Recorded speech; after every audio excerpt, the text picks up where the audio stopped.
வணக்கம்.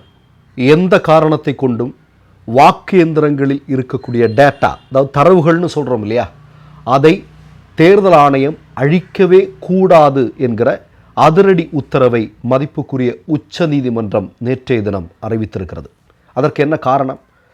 அதாவது ஜனநாயக சீர்திருத்த சங்கம், காங்கிரஸ், இந்த ரெண்டு அமைப்புகளும் ஒரு மனுவை உச்ச நீதிமன்றத்தில் தாக்கல் பண்ணியிருந்தாங்க. அதில் என்ன சொல்லியிருக்கிறாங்க அப்படின்னா, இவிஎம் வாக்கு எந்திரங்களில் பதிவான தரவுகளை சரிபார்ப்பதற்கான கொள்கையை வகுப்பதற்கு தேர்தல் ஆணையத்திற்கு நீங்கள் உத்தரவிட வேண்டும் அப்படிங்கிறதா அந்த மனுவில் குறிப்பிட்டிருக்கக்கூடிய விஷயம். அதாவது எலெக்ஷன் முடிஞ்சதுக்கு அப்புறம் அங்கு போட்டியிட்ட வேட்பாளர்களுக்கு சந்தேகம் இருக்கும் பட்சத்தில், அல்லது ஒரு கட்சிக்கு சந்தேகம் இருக்கும் பட்சத்தில், அந்த வாக்கு எந்திரங்களில் பதிவான வாக்குகளை சரிபார்ப்பதற்கான கொள்கைகளை, இதுக்கு முன்னாடி தேர்தல் ஆணையம் சரியாக அதை செஞ்சுருக்கா அப்படின்னா இல்லை, அதற்கான கொள்கைகளை வகுக்க வேண்டும், எங்களுக்கு சந்தேகம் இருக்குது, இல்லைனா இதில் பெரிய பிரச்சனை இருக்குது அப்படிங்கிறதுக்காக அவங்க மனு தாக்கல் செய்தாங்க.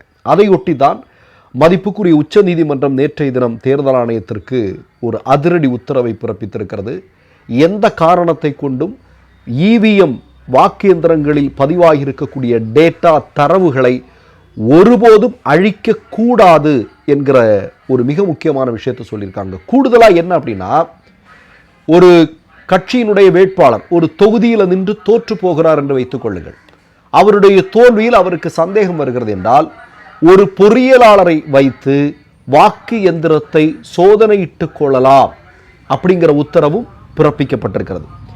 நீங்கள் இதில் ஏன் இவ்வளவு பெரிய சந்தேகங்கள், இவ்வளவு பெரிய பிரச்சனைகள் வருதுன்னா, 2014 பிறகு இந்தியாவில் நடக்கக்கூடிய தேர்தல்களில் எல்லாமே மிகப்பெரிய மோசடிகள் நடப்பதாக பெரும் சந்தேகங்கள் வந்து கொண்டிருக்கிறது.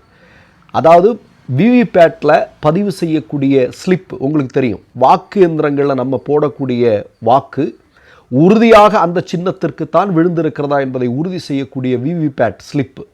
இந்த விவிபேட் ஸ்லிப்பு தொடர்பாக கடந்த காலங்களில் நடைபெற்ற தேர்தல்களின் போது எதிர்க்கட்சியை சார்ந்தவர்களுக்கு, வேட்பாளர்களுக்கு சந்தேகம் வரும்போது தேர்தல் ஆணையத்திற்கு கேட்கிறார்கள், அந்த ஸ்லிப்பை கொடுங்க அப்படின்னு. அதை எரித்து விட்டோம் என்று ஒரு தேர்தல் ஆணையர், மற்றொருவர் சொல்கிறார் அதை காணலைன்னு சொல்கிறார். இப்படி ஒரு முரண்பட்ட பதில்கள் தேர்தல் ஆணையத்தினிடமிருந்து வந்தது அப்படிங்கிறது நமக்கு தெரியும்.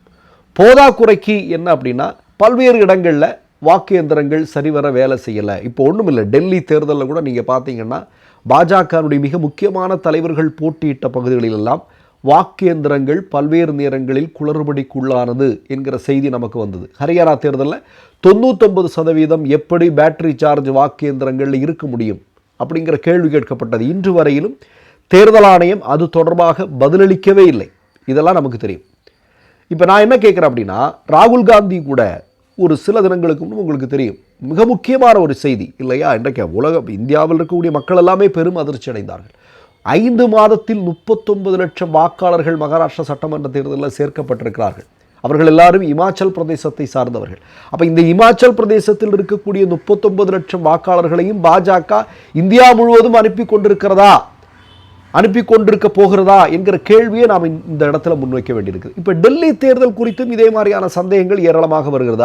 ஆம் ஆத்மி கட்சி ஏற்கனவே சொன்ன மாதிரி ஏராளமான வாக்காளர்கள் சேர்க்கப்பட்டிருக்கிறார்கள் அப்படின்னு வருது. இப்போ இந்த நேரத்தில் தான் தினமலம் அப்படின்னு சொல்லக்கூடிய ஒரு பத்திரிகை, தமிழ்நாட்டு பத்திரிகை, டெல்லி தேர்தல் குறித்து ஒரு தகவலை சொல்கிறான். அவன் என்ன சொல்கிறான் அப்படின்னா, டெல்லி வாக்காளர்களில் டெல்லியில் பாஜக கட்சி வெற்றி பெறுவதற்கு மிக முக்கியமான காரணம், அங்கு இருக்கக்கூடிய அரசு ஊழியர்கள் அனைவரும் பாஜகவிற்கு வாக்களித்தது தான். அதாவது 67% ஒன்றிய அரசினுடைய ஊழியர்கள் பாஜகவிற்கு வாக்களித்ததால் தான் டெல்லி தேர்தலில் பாஜக வெற்றி பெற்றது என்று சொல்கிறார்கள். நீங்கள் ஒரு கணக்கு பார்க்கணும். டெல்லியில் இருக்கக்கூடிய மொத்த வாக்காளர்களுடைய எண்ணிக்கை 79 லட்சம் பேர்.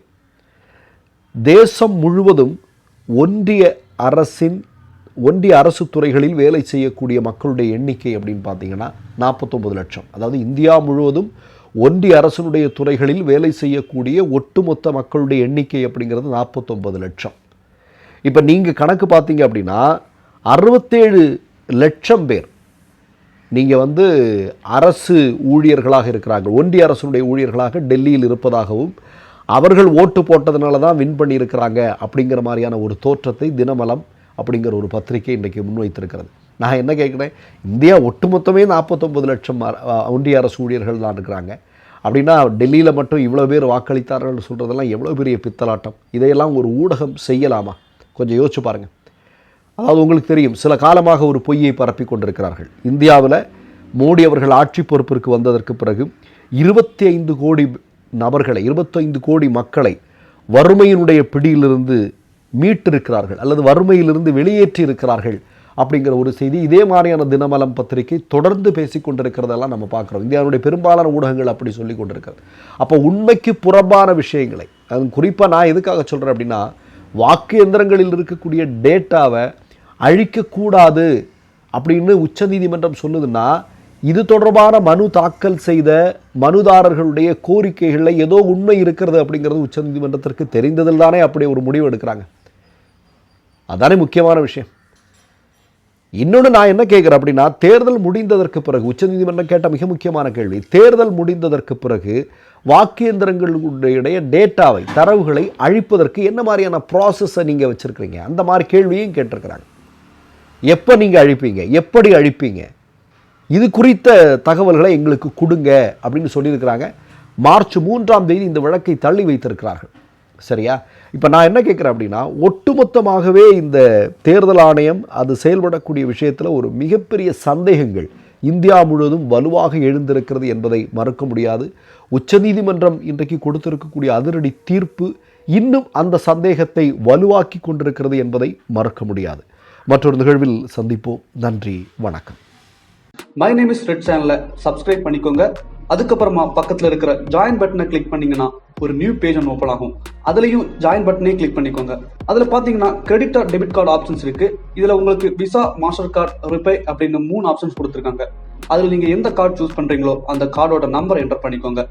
அப்புறமா கார்டோட வேலிடிட்டி மந்த் அண்ட் இயரை டைப் பண்ணிக்கோங்க. அடுத்தபடியா உங்க கார்டோட பின்னால சிவிசி கோடுன்னு சொல்லிட்டு 3 நம்பர்ஸ் கொடுத்துருப்பாங்க. அந்த நம்பரை இதில் என்டர் பண்ணிக்கோங்க. அப்புறமா அட்ரஸ் அண்ட் இன்ஃபர்மேஷன் என்டர் பண்ணிட்டு பைங்கிற பட்டனை கிளிக் பண்ணிக்கோங்க. ஒருவேளை உங்க கார்டு நம்பர் இன்வாலிட்னு காமிச்சிச்சுன்னா உங்க கார்டுல இன்டர்நேஷனல் யூசேஜை எனேபிள் பண்ணுங்க.